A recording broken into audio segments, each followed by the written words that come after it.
All right, class. First off, as always, good day. I'm glad you're here. So today we're going to be talking about the Constitutional Convention. Basically, if you watch the second half, you know, the video from last week, you'll know about the Articles of Confederation and how much of a how bad that really was. And the thing is, how our country then basically said, "How do we fix this?" All right. And again, we're trying to break up that mandala mentality that, the United States, right when we won our independence, we went straight to the Constitution. We went straight um, to the amendments and things like that. But it was a process. It took some time and there was some mistakes along the way. Okay. So now we're getting to the Constitution. So let's look at the objectives today, which is analyze the importance of having George Washington preside over the Constitutional Convention. Examine the importance of having a bicameral system. Bicameral means two houses or two chambers. Um, Create an argument on whether the issue of slavery should have been settled at the Constitutional Convention. You're going to see that basically what happens is there's a person who brings the issue of slavery in the forefront. Now, the thing is, slavery was kind of like the elephant in the room. People knew about it, but they didn't want to talk about it. They didn't want to address it. But this one guy kind of accidentally shined the light on it, and they had to address it some way or another. Okay. So here's your warm-up picture. So I think on there I write down three things you see. Might be three or maybe two, I can't remember. And the second one, what do you think this artist is trying to say? So there's the picture. Honestly, I had another picture picked out, but this one is very straightforward. It's very effective.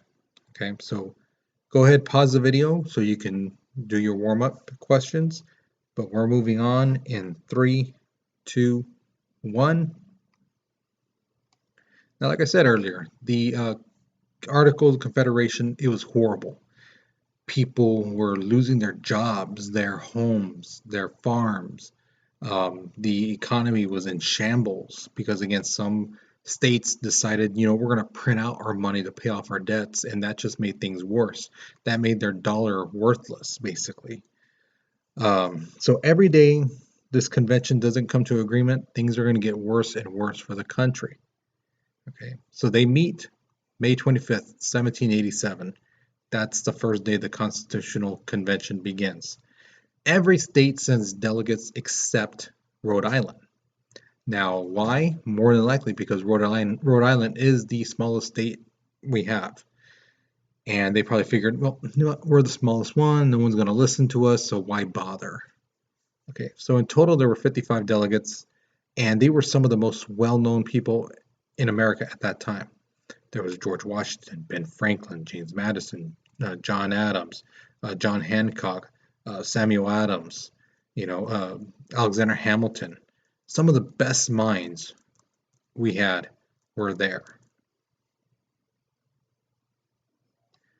Now, what happened is, right at the very beginning, they go, okay, we need to agree on some things, when we're talking about this convention. One of the things we need is somebody to make sure that everything goes smoothly, that when people are talking, that nobody else is talking, that when things are going, that we start the meetings on time, we end them, that people are following the rules and things like that. So who do people respect, trust, and who will they listen to? And everyone basically does this. They look back to George Washington. And George Washington, again, he is so well respected, well loved, that the people will listen to him whenever he tells them something. And so he's like, all right, yeah, I'll lead this thing. Okay. Now, another thing they agreed on is that a simple majority wins the argument. Okay.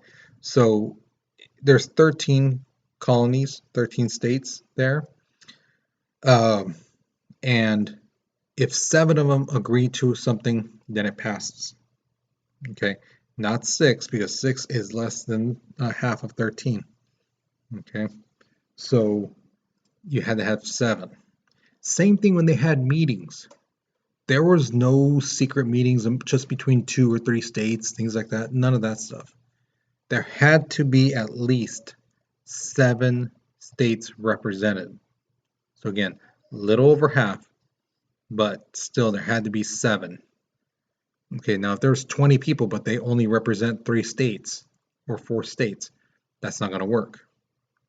There had to be at least one person representing a different state, and there had to be 7 different states. Okay. Another really big one that really caught people's eye was this. They did not allow the public or the press to know what's going on, and they basically told people, don't talk to them, don't tell them anything. Okay, that's pretty key.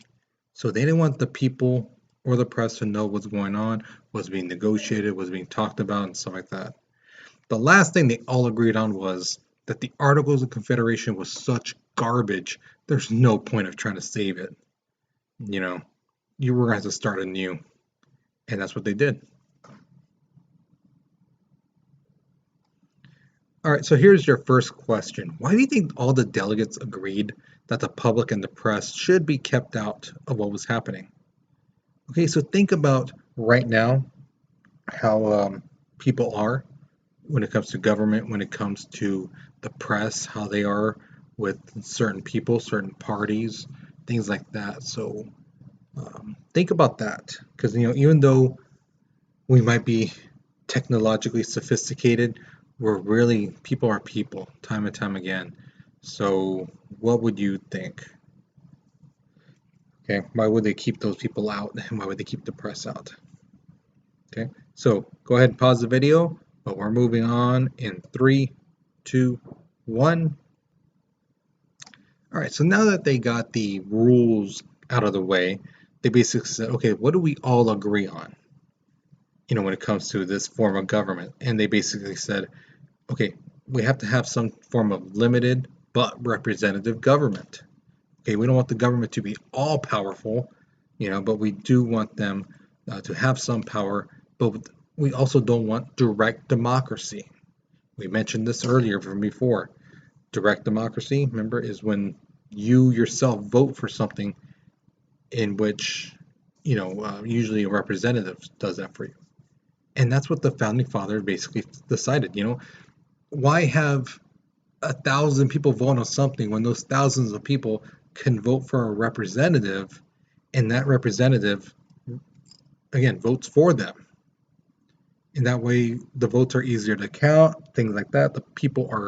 Those people are in Washington instead of sending letters and mail things all across the country. No, we have them there, they can vote on it. Okay. The next thing they agreed on was that the government should basically be in 3 branches: the legislative, judicial, and the executive. Okay.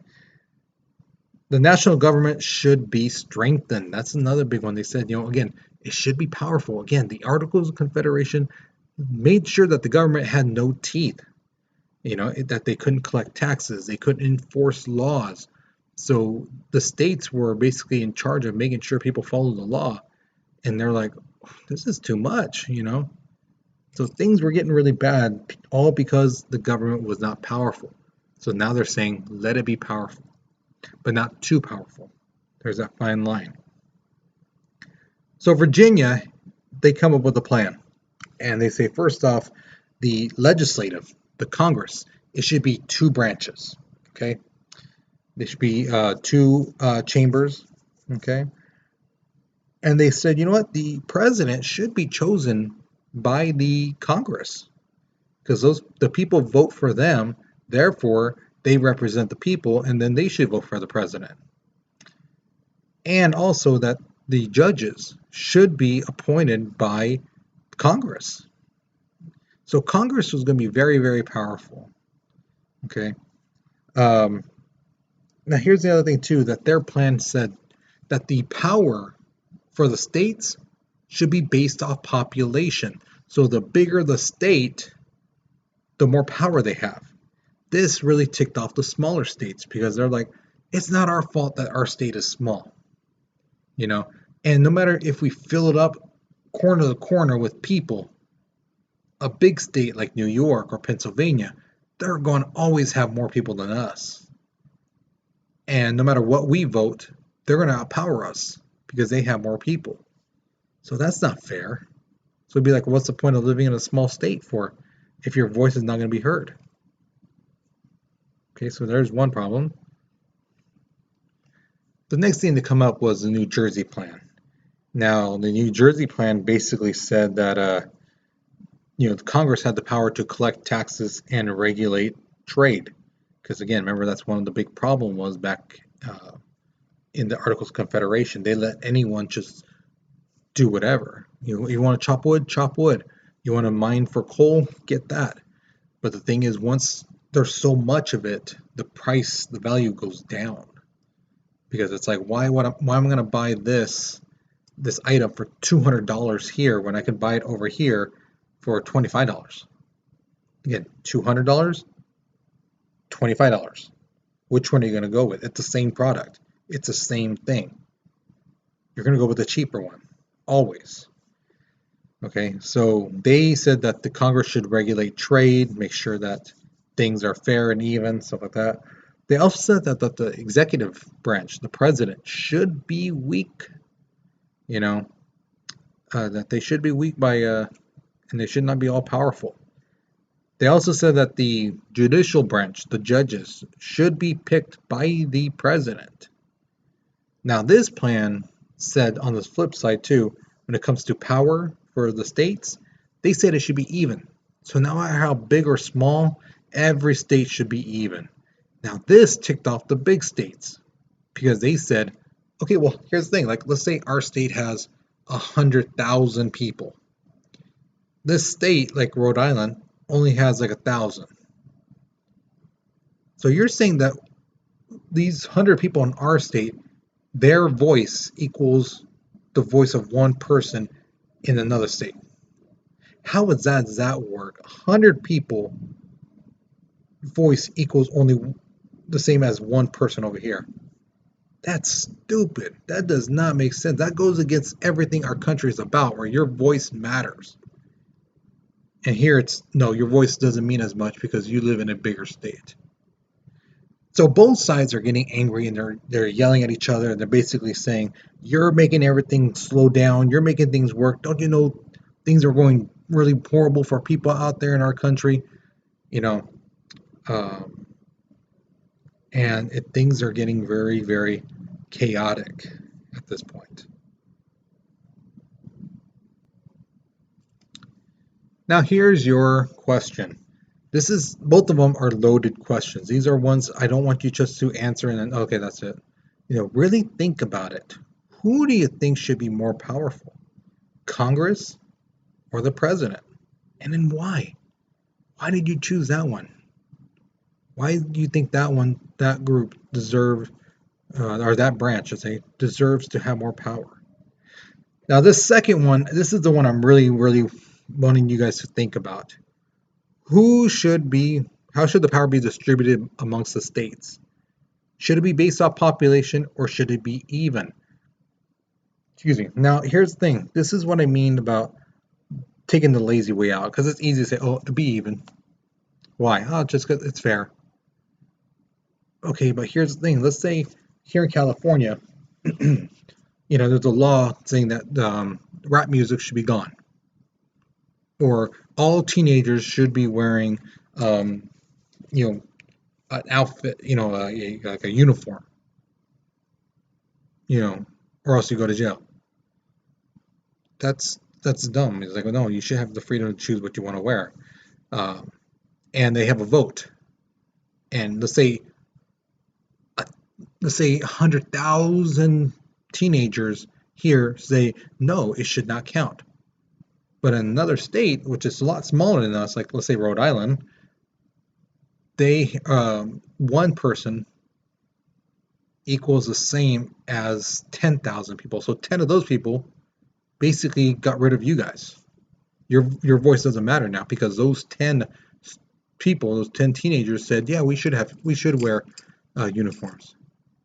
Now it doesn't matter what you say because those 10 have the same, their voice is the same now as yours.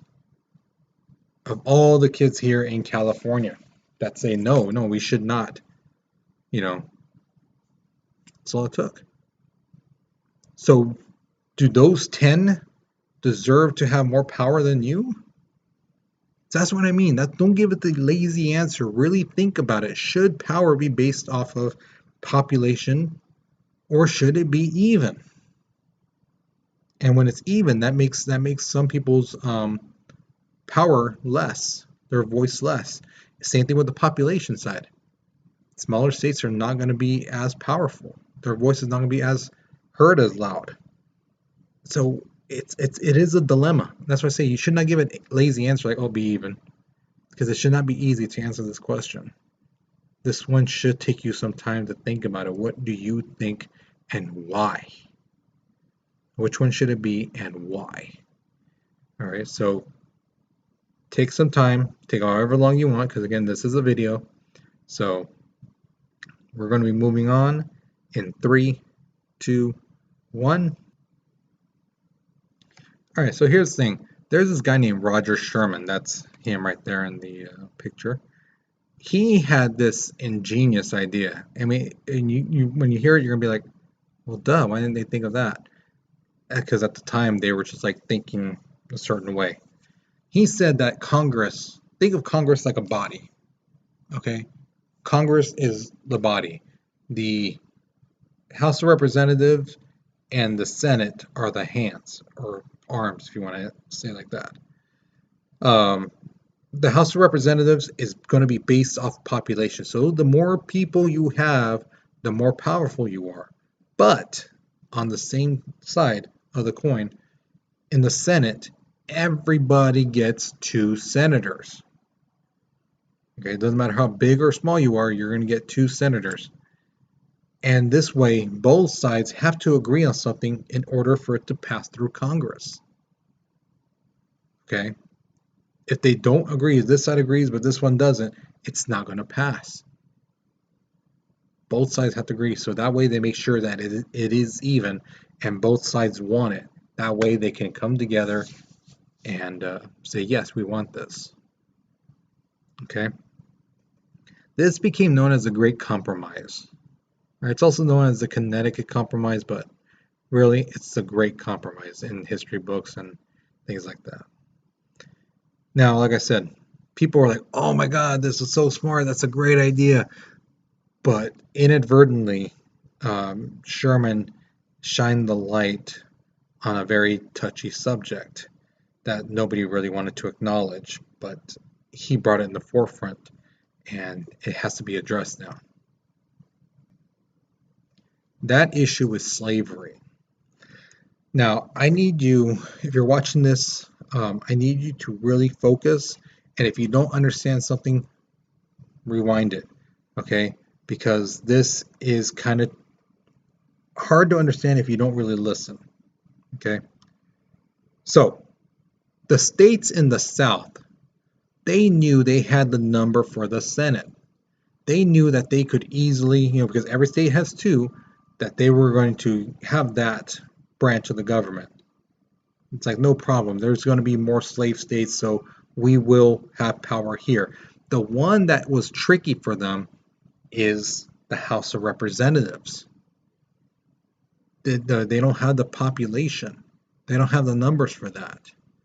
So they're looking around like, how do we get those number of citizens up in our state? And then it hits them. Why don't we count the African American slaves? There you go. Just count the slaves. And then we'll have the numbers, and then we can control both sides of Congress. And anytime we want to make a law saying slavery is good, slavery should stay around, we can do it. If a new state comes into the union, into the country, we can make sure that, that the laws for slavery is kept. So that way slavery stays around forever. The thing is, the northern states who hate slavery, who want to get rid of it, they're like, I see what you guys are going to do. No. African Americans should not count, because the way they see it is like this. Okay, do the slaves have freedom? No, no, they don't have freedom. Uh, and then they say basically, okay, well, if they don't have freedoms, um, do they have any type of rights at all? No. Okay, so then let's say one of them runs away. Is that okay? No, they can't run away. That's my property. Ah, oh, so they're property. They're not people, they're property. Just like a chair or a table, that's property. So why should they be counted as a person? You don't treat them like people. They don't have rights like people. They don't have freedom, God-given freedoms like people. You deny them that. So why should they count as a whole person? So you see the dilemma? The South wants them to count as a whole person because they will have power. Do they care? Do they really see the African Americans as a whole person? No, they don't. They see them as property. They see them as a means to an end, a way to make them money, working hands and things like that. Now, like I said earlier, things are going really, really bad in our country. So these guys, while they're arguing about slavery, they're also realizing things are really bad out there. We need to figure this out. So they basically say, okay, we won't count them as 100% a person. We'll count them as 75%. The other side says, no, no, not 75%. How about 25%, 66%, 40%, 60%? And then this side goes, okay, how about this? We'll agree to 60, but slavery has to end in like 20 years. Okay, no more slavery. And then this side goes, okay, how about this then too with that? No more high taxes on slave trade. We can agree to that. So they agree that African American slaves were 3/5 of a person. So in other words, for every 5 slaves, it counted as 3 people. Okay. Now, I know this seems like that's like, oh my God, how could they do that? That sounds wrong. How could they don't count them as a whole person? Because again, that would help the slave states. And then the slave states can make sure slavery sticks around forever. Okay, I've had this argument with students before in the past. They don't seem to get it. That the higher percentage, remember they agreed to 60%. Anything higher than 60, 70, 80, 90, that's only going to help the slave states, because then they get a higher number of people who live in their state, and then they get more power. Anything below 60, 50, 40, 30, that helps out the free states, the states who want slavery to be gone. It helps them, so then the South doesn't have as much power and they will have more, and then they can make sure that there's laws that say slavery should be gone. So here's your next question. Do you think that the 3/5 was fair? Why or why not? Explain your reasoning. Now, again, remember the higher percentage, that helps out the slave states. Okay, you kind of have to twist your thinking a little bit. Okay, the more that you say African Americans are a whole, the more it hurt the fight against slavery. Okay, so go ahead, write your response. I'm going to move on in 3, 2, 1. All right, so here's a fun little fact. The word slave, it does not appear in our Constitution. Okay, the only time it's really mentioned is during the 13th Amendment, when it basically says that slavery is abolished. It's gotten rid of. There is no more slavery in our country. Okay. The words they tend to use is indentured servant, indentured servitude, but they don't use the word slave. Okay. Now here's the thing I was telling you guys about, how people take the law and kind of change it to where it suits them and it gets them what they want. A great example, again, sticking with the slavery issue, is in the Constitution, under Article 4, Section 2, it says, a person charged in any state with treason, felony, or other crimes, who shall flee from justice and be found in another state, shall, on demand of the executive authority of the state from which he fled, be delivered up to be removed to the state having jurisdiction of the crime. What does that mean? It's like this. If you murder someone here in California and then you go off to somewhere like Nevada or say New York, right? If they catch you over there, let's say there's a traffic ticket, things like that. Remember, cops really can't just, like, let's say local cops can't go over there and to another state and get you. But the thing is, if you get caught, let's say you're speeding or you have a tail light out and the cops run a check on you, they catch you, they have to send you back. Okay, that's the law. That's what the law says. And it's in the Constitution. It's a federal law. So if you don't do it, you're breaking a federal law. Okay. So, and that's the thing too. That's what they said, that the South made sure that runaway slaves, that they were breaking the law, and that what they did get caught, in another town, thing like that, that the people had to send them back. Okay. Now, I've heard students say, oh, well, I would help them out and nobody would know. Here's the thing. You have to remember, there were bounty hunters back then, and these guys can track people thousands of miles. They were good. And if they said, okay, well, you know what? This African American slave stayed here in this place. I can prove it. There you go. You could really get in trouble. You just broke a federal law, and they could charge you with as being an accomplice, or aiding and abetting a fugitive. So whichever one they want to get you with, they could. Okay. And the federal laws, they're no joke. So if you break them, they come after you. Okay. So that takes us to our next question. If a runaway slave came to you, would you help them knowing that you would be committing a federal crime and going against what our Constitution says? Why am I not? Okay. So really think about it. Would you do it? Now, like I said, this is one of those questions a lot of people go, well, I would definitely do it. But it's like, but it's like the same thing if some criminal, someone you don't know, just came to you and said, hide me, hide me. You'd be like, get away from me.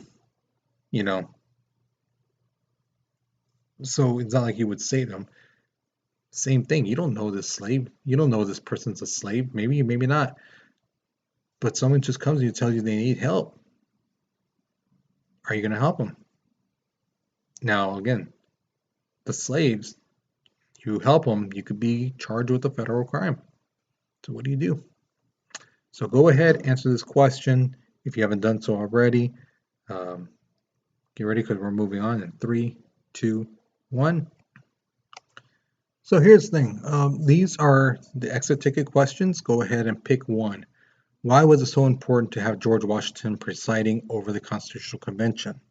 Okay, so why was it so important to have him leading that group? The second one, why was a bicameral system, for Congress, why was that the only good option? So why wasn't the Virginia or the New Jersey plan going to work? And the third question is, do you think the issue of slavery could have been settled at the Constitutional Convention? If they had more time, do you think they could have solved it? Or do you think it's one of those issues that people are so passionate and so heated about that no amount of, they could talk forever and a day and they won't solve the issue. They won't come to an agreement. So what do you think? All right, so once you answer that, you are done for the day. So you guys make sure you hit submit, for the form, and I'll see you in class later. All right, so take care, be safe.